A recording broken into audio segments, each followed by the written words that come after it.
اللہ اللہ اللہ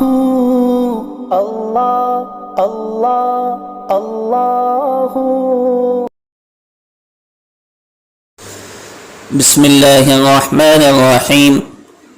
الحمد للہ رب العالمین والصلاة والسلام علی سید المرسلین وخاتم النبیین محمد وآلہ واصحابہ اجمعین اما بعد فاعوذ باللہ من الشیطان الرجیم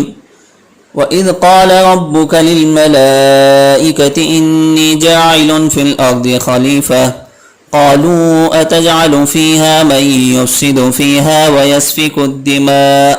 وَنَحْنُ نُسَبِّحُ بِحَمْدِكَ وَنُقَدِّسُ لَكَ قَالَ إِنِّي أَعْلَمُ مَا لَا تَعْلَمُونَ صدق اللہ مولانا العظیم۔ معزز سامعین، پچھلی قسطوں میں ہم نے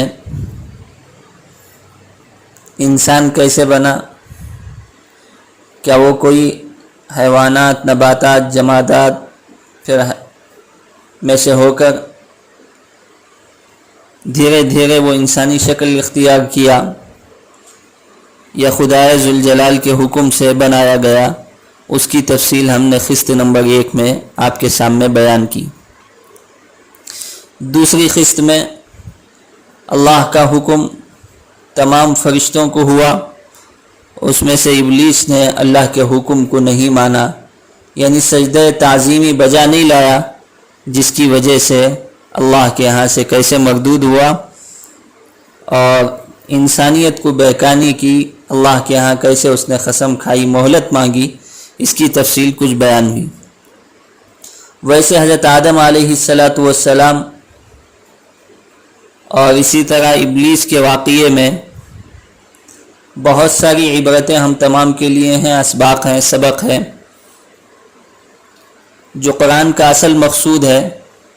صرف قصے بیان کرنا مقصود نہیں ہے، اس سے حاصل ہونے والی عبرتیں یہی اصل خلاصہ کلام ہے۔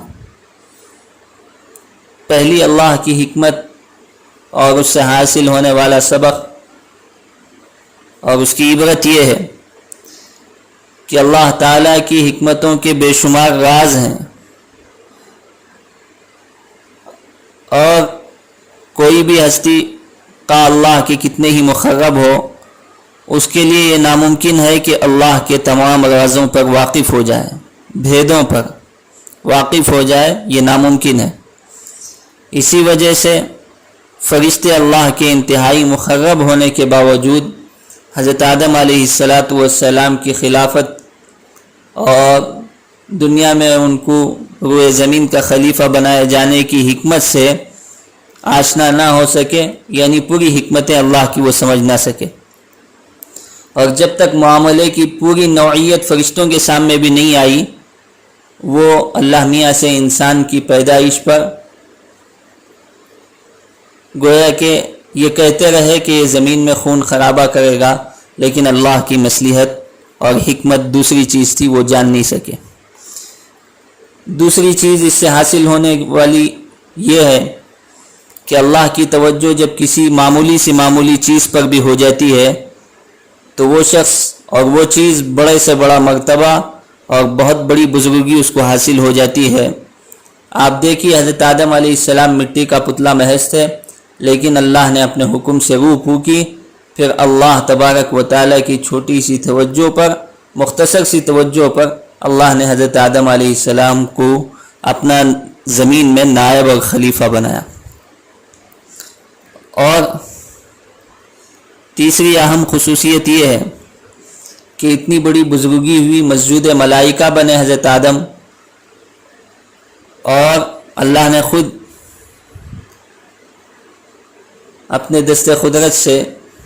حضرت آدم علیہ السلام کی تخلیق کی اور اپنے امر کن سے ان میں روح پھونکی، لیکن اس کے باوجود، اتنی بڑائی بزرگی ہونے کے باوجود، جلالت شان ہونے کے باوجود، بشریت اور انسانیت کا وہ نقص ان میں باقی رہا،